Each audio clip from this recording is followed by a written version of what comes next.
বাংলাদেশে একমাত্র ব্যক্তি যিনি কিন্তু শান্তিতে নোবেল প্রাইজ পেয়েছেন, ডক্টর মোহাম্মদ ইউনূস, যিনি অন্তর্বর্তীকালীন সরকারের প্রধান উপদেষ্টা হিসেবে কাজ করছেন।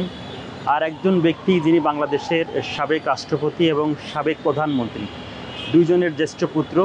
ইনিও কিন্তু বাংলাদেশের রাজনীতিতে অনন্য একজন ব্যক্তিত্ব। কারণ বাংলাদেশে এখন যারা রাজনীতি করছেন বা বিগত সময়ে যারা করেছেন, তারা কিন্তু কেউই প্রধানমন্ত্রী এবং রাষ্ট্রপতির সন্তান নয়। সেই হিসেবে আমরা মনে করছি বাংলাদেশের সবচেয়ে গুরুত্বপূর্ণ দুইজন ব্যক্তির মিটিং হয়েছে লন্ডনে।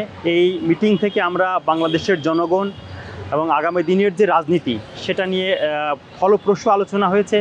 আগামী দিনের নির্বাচন, আগামী দিনের বাংলাদেশের মানুষের ভাগ্য উন্নয়নে, বাংলাদেশের যে রাজনীতি, সব কিছু নিয়ে হয়তো খোলামেলা এই দুইজন বিশিষ্ট ব্যক্তির ভিতরে আলোচনা হয়েছে। আমরা মনে করি বাংলাদেশের বর্তমান রাজনীতির সবচেয়ে উজ্জ্বল যে নক্ষত্র দুটি। ওয়ালটন আবারও মিলিনিয়ার অফারে ওয়ালটন ফ্রিজ কিনে আপনিও হয়ে যেতে পারেন মিলিয়নিয়ার। মিলিনিয়ার ছড়াছড়ি দেশ জুড়ে, এটা শুধু ওয়ালটনই পারে।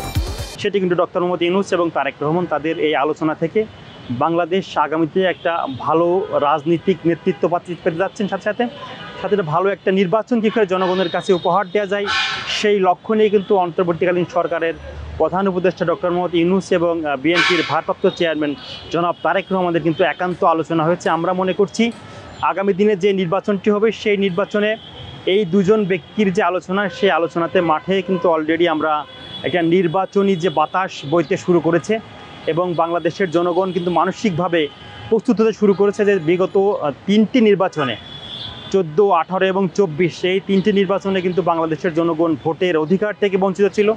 আমরা মনে করি আগামী এই জানুয়ারি ফেব্রুয়ারিতে যে নির্বাচনের কথা, আমরা ত্রয়োদশ জাতীয় সংসদ নির্বাচনের কথা শুনছি, সেই নির্বাচনে কিন্তু বিএনপির প্রথম থেকেই বিগত দিন থেকেই কিন্তু রাজপথে আন্দোলন সংগ্রামের মাধ্যমে সবসময় কিন্তু সোচ্চার ছিল মানুষের ভোটের অধিকার প্রতিষ্ঠা করার জন্য। মানুষ যাতে নির্বিঘ্নে তার ভোটটা দিতে পারে, সেই অধিকার আদায়ের জন্য কিন্তু বিএনপি সবসময় সোচ্চার ছিল, তারেক রহমান সোচ্চার ছিল।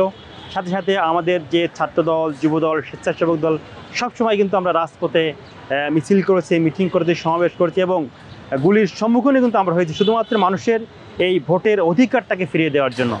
আমরা মনে করছি যে আগামী দিনে যে নির্বাচন হবে, সেই নির্বাচনে তারেক রহমান এবং তার সাথে বিএনপি এবং বিএনপির যে অঙ্গ সংগঠনগুলো আছে, এরা মানুষের ভোটের অধিকার আদায়ের জন্য, মানুষ যাতে তার পছন্দের প্রার্থীকে ভোট দিতে পারে, আমরা সেই উদ্দেশ্য এবং লক্ষ্য নিয়ে তারেক রহমানের নির্দেশনা নিয়ে কাজ করে যাব।